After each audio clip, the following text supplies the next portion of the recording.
Hello and welcome to education therapy. दोस्तों, यहाँ पे हम विज्ञान के कुछ प्रश्न देखेंगे। चलिए सबसे पहले प्रश्नों को देखते हैं। एसआई पद्धति में सामर्थ्य सामर्थ्य जिसको हम पावर कहते हैं तथा स्थितिज ऊर्जा यानी पोटेंशियल एनर्जी के मात्रक लिखिए।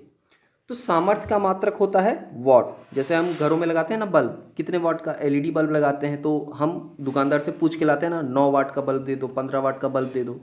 तो उस तरह से ये जो पावर होती है यानी उस बल्ब की कितनी पावर है, तो उस हिसाब से हम उस बल्ब को खरीदते हैं।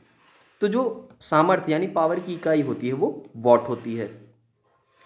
अब रही पोटेंशियल एनर्जी यानी स्थितिज ऊर्जा की बात करें तो कोई भी ऊर्जा हो, स्थितिज ऊर्जा हो, गतिज ऊर्जा हो या कोई भी ऊर्जा हो, यांत्रिक ऊर्जा हो, तो उसकी जो इकाई होगी वो क्या होगी? जूल। ऊर्जा की इकाई जूल होती है। अगला प्रश्न देखते हैं।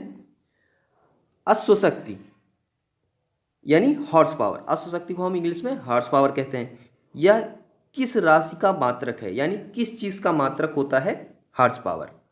एक अश्वशक्ति में कितने वाट होते हैं? तो यहाँ पे आप देख रहे हैं कि अश्वशक्ति जो होती है ना वो मशीन का सामर्थ्य होता है यानी मशीन की पावर का मात्रक होता है।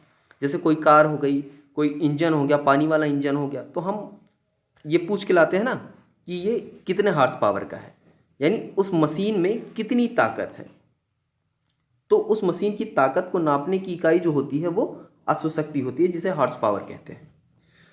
अब एक अश्वशक्ति यानी एक हॉर्स पावर बराबर होता है 746 वाट। एक हॉर्स पावर में 746 वाट होते हैं। अगला प्रश्न देखते हैं। 50 किलोग्राम भार के पिंड को उठाए एक व्यक्ति पृथ्वी पर क्षैतिज दिशा में चल रहा है। एक इंसान है, वो 50 किलोग्राम का भार ऐसे उठा लेता है और सिर पर रख के चलता है। 1 किलोमीटर तक जाने में उसके द्वारा पिंड पर किए गए कार्य की गणना कीजिए। यानी अब मान लीजिए कोई सामान है, कोई इंसान ऐसे उठा लिया अपने सर पे, ठीक, और वो चल रहा है, 1 किलोमीटर तक गया और जैसे था वैसे ही खड़ा है।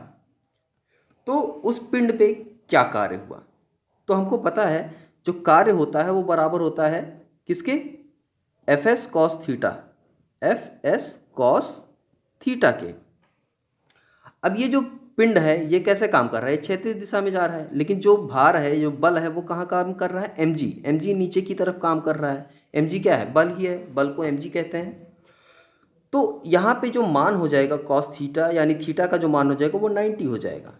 और कॉस 90 की वैल्यू क्या होती है? 0। यानी टोटल वैल्यू ये आ जाएगी कितनी? 0। 0 से किसी भी संख्या में या किसी भी चराचर में मल्टीप्लाई करेंगे तो क्या हो जाएगा? वो 0 हो जाएगा। तो इस प्रकार जो वर्क होगा वो शून्य होगा, जो कार्य हुआ होगा वो शून्य होगा। मजदूर का विस्थापन जो है गुरुत्व बल के लंबवत है। गुरुत्व बल इस तरफ लग रहा है और जो विस्थापन है इंसान का वो इस तरफ है। तो ये जो कोण बन रहा है ये 90 हो जाता है। इसी कारण ये जो एफ एस कॉस थीटा में जब हम मान रखते हैं 90, तो ये पूरा 0 हो जाता है, यानी वर्क 0 हो जाता है। तो पिंड पे जो कार्य हुआ वो 0 कार्य हुआ।